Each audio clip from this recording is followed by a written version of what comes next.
All right, so this is lesson 2, adding, subtracting, and multiplying polynomials. Our essential question is, how do you add, subtract, and multiply polynomials?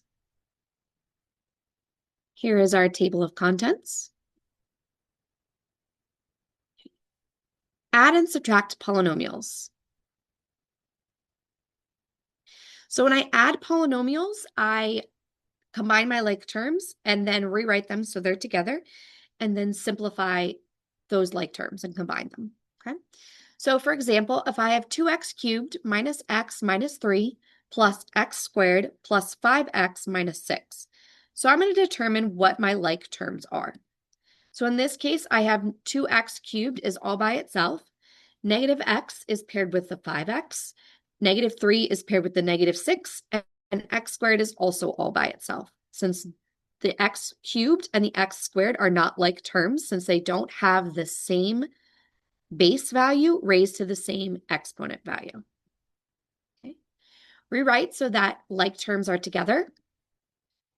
And I always put them in standard form. So my largest exponent always goes first. I have 2x cubed plus x squared minus x plus 5x minus 3 minus 6.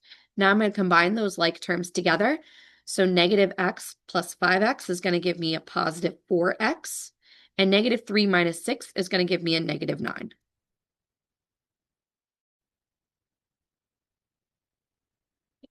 Subtraction is very similar. The only additional step that you should do is to distribute that negative sign to everything in the second polynomial that you're adding or subtracting. So if I have 2x squared minus x minus 3 minus the quantity x squared plus 5x minus 6, I'm going to distribute the negative sign. Okay. That gives me 2x cubed minus x minus 3 minus x squared minus 5x plus 6. Notice all the signs in the second polynomial have changed. They've all gone from either positive to negative or negative to positive. Then I'm going to determine my like terms. Okay. 2x cubed and negative x squared are all by themselves. You can't combine them because they're not like terms.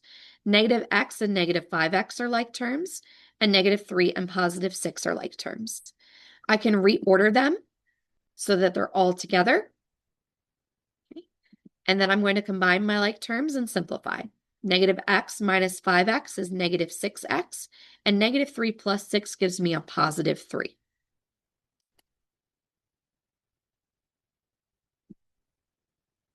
Okay. Multiplying polynomials. Multiplying polynomials. So you can use a couple different methods to multiply polynomials. The first method is the FOIL method.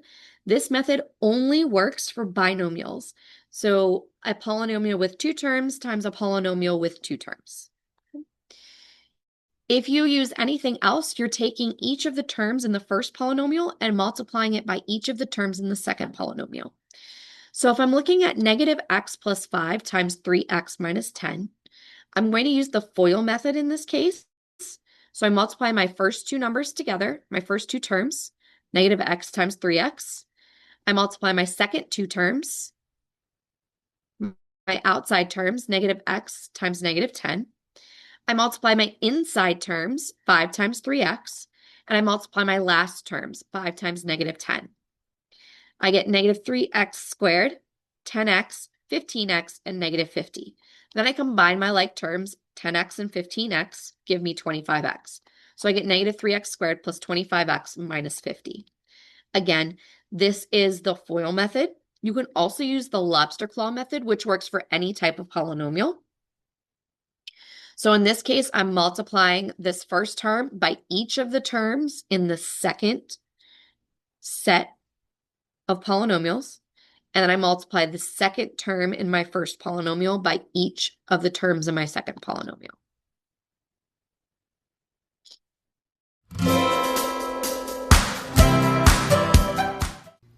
All right, so we're going to multiply negative 2x squared plus 3x minus 5 times x minus 4. So I'm going to use the lobster claw method in this case. I'm going to take the first term in my polynomial and multiply it by each term in my binomial. So I'll get negative 2x cubed and 8x squared. Then I'm going to do the same thing with my second term, my 3x. I'm going to multiply it by x and negative 4, so I'll get 3x squared and negative 12x. Finally, I'm going to use the last term in my polynomial and multiply negative 5 times x to get negative 5x, and negative 5 times negative 4 to get me a positive 20.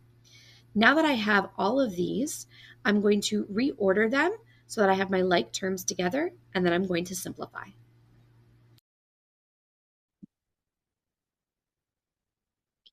Understand closure. So is the set of polynomials closed under addition, subtraction, and multiplication? Explain. Yes. Basically, what is happening when you perform addition, subtraction, or multiplication on any polynomials, any two polynomials or more polynomials, the result is always another polynomial. That means that under addition, subtraction, and multiplication, the set is closed. I can't add anything else to it. It won't become something else besides a polynomial. Okay. When I divide polynomials, I'm going to get something that isn't a polynomial, or I could get something that isn't a polynomial, like a variable in the denominator. So I could have 1 over x. Okay. So this is because the rules of exponents, adding them in multiplication and combining like terms, always yield valid polynomial forms with whole number exponents. Write a polynomial function. Summer creates stuffed crochet animals to sell at the local street markets and art festivals.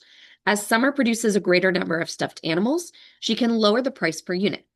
The function 48 minus 2x relates the price v to the number produced x. The cost c of making x stuffed animals can be represented with the function c of x equals 8x plus 100. How many stuffed animals should Summer sell each week to maximize her profit? Okay. So we're looking at price times the units sold to figure out how much money she can make. Your revenue equals your profit minus your cost. Okay. So the first thing we need to do is we need to determine the price times the units sold, or the profit that we could potentially make from selling these items. In this case, I don't know how many she has sold.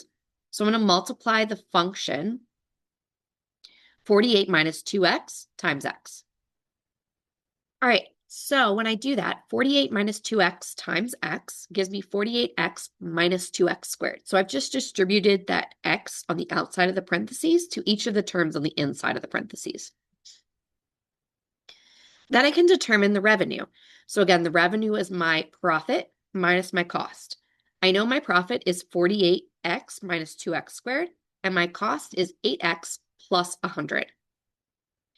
So I'm going to simplify this. Again, I'm going to distribute this negative sign to each of the values on the inside of my parentheses. So I get 48x minus 2x squared minus 8x minus 100. 48x and negative 8x are like terms, so I can combine them. So I get negative 2x squared plus 40x minus 100. This is going to be the potential revenue that I can create based off of the profit that I could have and the cost of each item. Okay. So the next thing I want to do is actually graph the function. Once the function is graphed, we can determine its vertex. This shows us the number of stuffed animals that Summer needs to make and the profit that she will make from selling that many animals. So in this case, my vertex is 10, 100. So the 10 tells me that she can sell 10 stuffed animals and she'll make a profit of $100 per week. That's the maximum number based off of the information that we currently have. Comparing two polynomial functions. Summer's profit function is represented by the graph. Sky's profit from selling X bracelets can be modeled by the function shown. Find the y-intercept of each function. Who would lose more money if they didn't sell anything? So in this case, Summer has a y-intercept of negative 100. That y-intercept is telling me that if she sells no stuffed animals, she's going to lose $100. That's her startup cost, okay? We can figure out how much Sky would lose by substituting 0 into the equation to figure out where it would cross the y-intercept. Okay. 0 times 0 minus 4 times 12 minus 0 gives me 0 times -4 times 12. Anything times 0 is 0. So Sky would lose no money. She has no out-of-pocket costs when it comes to creating her bracelets. Interpret the end behaviors of the functions. So if I'm looking at the graph that Summer has for her stuffies, okay, the end behavior of her function can be seen. It's as x approaches infinity, y is also approaching, as x approaches negative infinity, y is approaching negative infinity. Because it's a quadratic function, both of its endpoints are going down, and both of its endpoints are going down. For Sky to find her end behavior, I need to multiply this function. So I do x times x, which gives me the x squared, and x times -4, which gives me -4x. So I'm distributing that x to begin with, okay? So I went from 3 polynomials down to 2 polynomials. From here, I can use the FOIL method since they're both binomials, or I can use the lobster claw. Okay. If I use the lobster claw, I'm multiplying my first terms, x squared times 12, and then x squared times x, and then -4x times 12, and -4x times -x. That gives me 12x squared minus x cubed minus 48x plus 4x squared. Okay. 12x squared and 4x squared are my like terms, so I can combine them. 12 and 4 give me 16, so -x cubed plus 16x squared minus 48x. Really the most important part, because we're talking about end behavior, which is something we learned about in the previous lesson, I'm looking at my leading term. So in this case, my leading term is negative, and my degree is 3, so it's an odd negative function. So that means my end behavior is x approaches infinity and y approaches negative infinity. Okay, so basically the graph is going to go this way and then this way.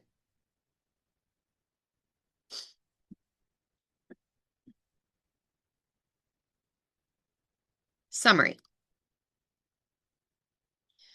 Okay. So in this unit, we talked about adding polynomials, subtracting polynomials, and multiplying polynomials. So adding and subtracting are very similar to one another. The big difference is you want to combine your like terms, but again, with subtracting, you want to make sure that you're distributing that negative sign that's out in front of the second polynomial, okay? Or third polynomial, or whichever polynomial it's out in front of. You want to make sure that negative sign gets distributed. Then you can rewrite it essentially as an addition statement and solve it from there. Okay. When you're multiplying polynomials, you can use FOIL, you can use lobster claw, however it makes sense to you.